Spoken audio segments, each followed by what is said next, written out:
Da da da da da da da da.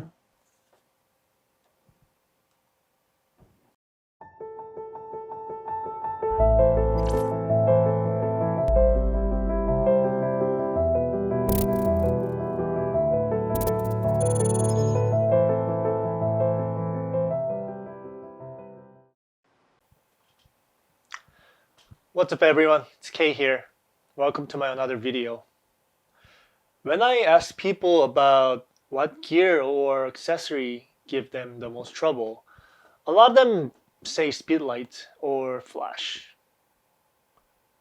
Basically, what speedlight does is create artificial light to light the scene when there's not enough ambient light to take photos. You know, when it's too dark, right? The light does not stay on. It turns on really fast and goes away really quick. That's why people also call this flash. Why is it so difficult to use then? We are used to see things lit from above our eye level. Like for example, sun and indoor lights, those lights in the ceiling. So if we see a thing that is lit differently, it usually look kind of very awkward and weird. So you might feel like, this looks weird, like automatically. When you use bright flash in front of your subject, it creates like very flat image on your face, on the subject's face, and really high contrast compared to the background because your background is really dark, your subject is really nice and bright. So they kind of give people a little bit of like weird look that people don't really like too much. And when it's like literally lit from same as your eye level, right? On top of your camera, you're taking the photo, your flash is just tiny bit above your eye level, but basically the same level. It is not a big issue if you know how to use them. I will cover some basics in my other video later. But now, let's talk about what is the best flash for the beginner. And make sure you subscribe and stay tuned for my other videos as well. What do you need to know about buying your first flash? I say this all the time. Think about what you're going to use your flash for. Honestly, if you just need a simple flash, there are many options available on the internet. Like from Godox, YONGNUO, or some from even Amazon Basics, etc, etc. And you will not go wrong buying one of those flashes actually. However, if you want to get a flash that will serve you for a long time and be able to upgrade or expand in the future, don't turn away and keep watching. There is a function called TTL, which stands for through the lens. Basically, what this function does is it decides how much light do you need to capture the shot automatically. Some people get really kind of obsessed with using manual flash and brag about it. But you know what? Like every situation is not suitable for using manual flash. And modern speedlights and cameras like the TTL function, the auto functions are actually really accurate and reliable. Even like I use it quite often when I shoot weddings at some unfamiliar venues or some place I've never been before. Nothing wrong with it. Usually a speedlight with TTL function is a little more expensive because just an additional function. But it's like very handy function for the beginners to start with.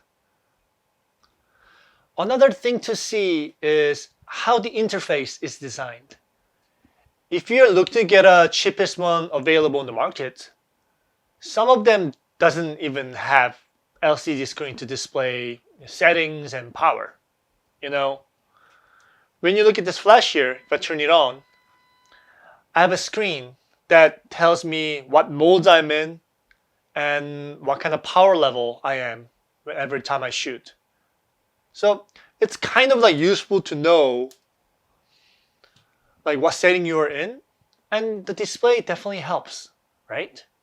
A lot of times they don't even support like useful functions like TTL or HSS. It's called high-speed sync. I'll cover that later. The LCD screen would give you more accurate display of your flash's setting, and really that is really important for somebody who's like trying to learn. They can do a shoot and check their setting, remember, think about it, then change the setting, get a better result. How does this thing work, right? One of the things I really care when I buy gear is how compatible they are if I get to expand or upgrade to better ones in the future. Like, I started from, actually not this one, I started from this single unit, and then I expanded my system to 8200. And then later on, I had a chance to upgrade my strobe to my bigger 8400. They can all talk to each other. They can all sync up. I can flash them together using my trigger. I can have a multiple flash setup with all those guys in front of me. This is what got me into purchasing my current setup. I can sync up my very first flash, which I bought a few years ago, to my brand new flash that I got recently. It may seem not super relevant for many of you because you just like want to start how to use flash first. But the more you shoot, you will learn that you can do many fun stuff with multiple flash setup. And this is what you need to know if you are trying to do that in the future. There are certain communication protocols between each flash unit. And each company has different way of communication.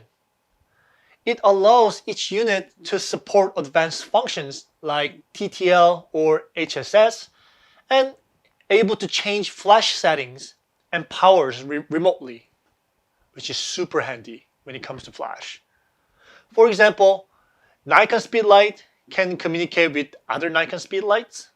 Canon Speedlight can communicate with other Canon Speedlights wirelessly.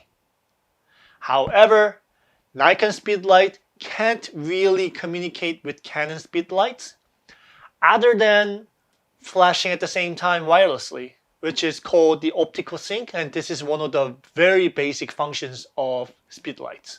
So basically, every one of them has it. I use lighting system from a company called Godox. Their Speedlights all have built-in master and slave function, which allows them to sync and change settings and powers wirelessly.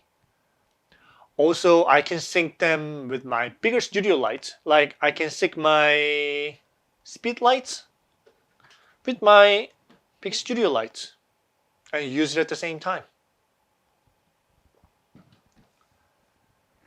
It really allows me to use more than one light and be creative when I need multiple light setups. So, what do I recommend? I personally do not recommend first-party products like Nikon SB flashes and Canon's EX flashes when it comes to speedlights. I know that they are super reliable and they're actually great, but it costs you 4 to 5 times more with the same technology or sometimes less functionality. Also, there are no studio lighting options like this from first party, which was like one kind of big factor in my decision. For today, I try to find speedlights options like below under $100, but honestly, there are not many options available which support all the functions above. My first recommendation is the Godox TT685. Which was my first flash, and it is actually serving me really well still. This unit comes at $110, and there are different versions of the Speedlight available for all the major camera companies like Nikon, Canon, Sony, Olympus, Pentax even. Panasonic. This flash takes 4 AA batteries and supports TTL, HSS, and all the wireless control options such as triggering and controlling other Godox speed lights and the strobes. I've used this one for now 2 years. 2 years, and honestly have not found any issue so far. It's kind of like a workhorse. Yeah. Second option is Godox TT350. This unit is basically a mini version of the TT685, which is like specially designed for smaller mirrorless camera system. And it supports all the functions from TT685 and much smaller, and just with less power. It comes at $85 currently. It's a pretty good deal. My last option, which isn't from Godox, is YONGNUO YN568EX Mark III. It is currently priced at $98 on Amazon and supports TTL, HSS, and other wireless controls just like Godox speedlights. YONGNUO has been around for a while, and it's been used between many other photographers like amateur professionals. It really works well, but there's one thing I need to consider. They do not have many bigger strobe style light options like Godox does. So there's a bit of a limit when you try to upgrade in the future. So, what do you think? If you like my videos and contents, please subscribe and turn your notification on for my channel. Also, if you have any question about the speedlights or different product, leave a comment. Otherwise, stay safe and see you later. Bye-bye.